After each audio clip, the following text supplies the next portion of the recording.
Nous sommes avec Philippe Leux, qui est le directeur du Centre d'Action Laïque de Charleroi, et on peut découvrir notamment ici à Thoin dans une église, une ancienne église qui est en fait l'église du Mont Carmel.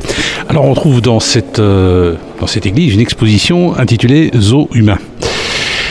L'invention du sauvage. Alors quelques mots sur cette exposition, on va revenir plus en détail après. Donc c'est une exposition que nous avons l'occasion d'accueillir ici et qui nous vient du Centre d'Action Laïque de Liège initialement.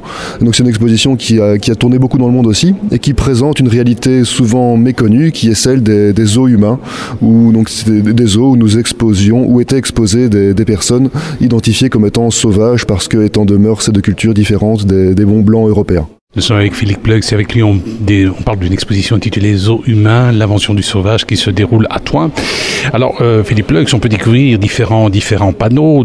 Alors ça a été à la mode à partir, je dirais, mais ça a toujours été à la mode à partir de la Renaissance, j'ai envie de dire.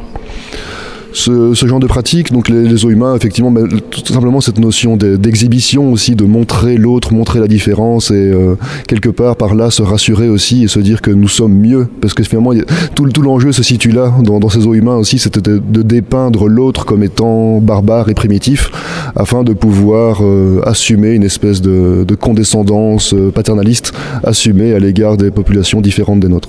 Alors, on parle de racisme, mais c'est un racisme à une échelle beaucoup plus large. Ce racisme concerne également, je veux dire, les Parisiens par rapport aux ethnies locales, aux ethnies régionales, comme on dit, ou alors, par exemple, même à l'égard des handicapés. Ça va plus loin aussi, non?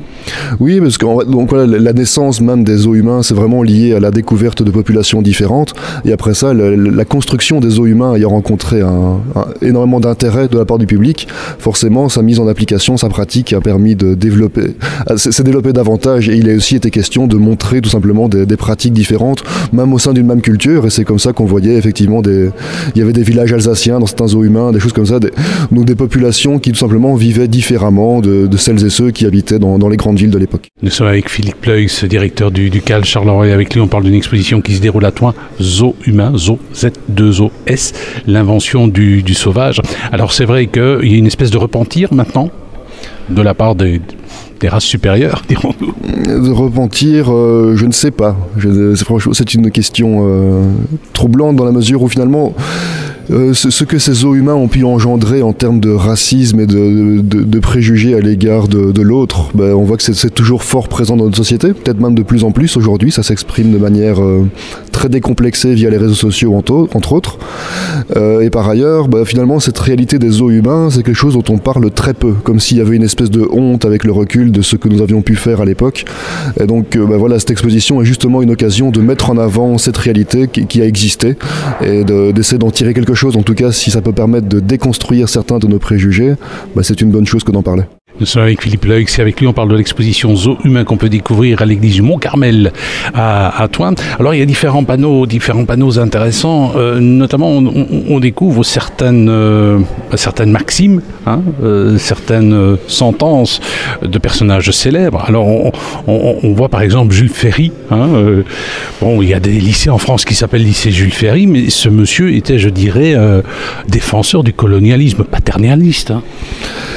Oui, mais encore une fois, c'est parce qu'on voit ça avec le recul. C'est vrai que quelque part, on devrait peut-être cesser de juger avec notre esprit actuel. C'est ça, je pense qu'il faut se remettre dans l'esprit de l'époque aussi, où je ne pense pas que ces personnes étaient avec conscience d'une démarche paternaliste quelconque. C'est parce que maintenant, aujourd'hui, avec le recul et les valeurs qui sont celles de notre société contemporaine, on pourrait avoir tendance à porter sur ces personnes un regard beaucoup plus critique, beaucoup plus jugeant, mais c'était dans l'air du temps finalement. À l'époque... dans la démarche en tout cas, et parmi les personnes qui allaient visiter ces zoos et ceux qui s'exprimaient là-dessus, il y avait surtout une volonté d'essayer de comprendre cette différence avec une espèce de prétention absolue au fait de certaines idées de la supériorité qui existait dans les populations européennes en tout cas, et qui voyaient dans toutes ces autres populations forcément des curiosités, des choses à essayer de comprendre plutôt que des pairs, plutôt que des égaux et des êtres humains comme eux. Eh bien, nous étions avec Philippe Leux pour parler de l'exposition Zoo humain, l'invention du sauvage qui se déroule à l'église du Mont Carmel jusqu'au 13 mai. Une belle exposition à découvrir. Mais est-ce que quelque part, on n'est pas un peu voyeuriste avec la télévision, quand on voit des reportages, notamment sur des races supposées inférieures, est-ce qu'on n'est pas un peu voyeur aussi ? Probablement. Et je pense que si nous n'étions pas voyeurs ni exhibitionnistes, des réseaux sociaux comme Facebook ne fonctionneraient pas. C'est certainement une tendance de l'être humain aussi que d'avoir envie de regarder ce qui se passe ailleurs, tout en profitant pour se mettre lui-même en avant.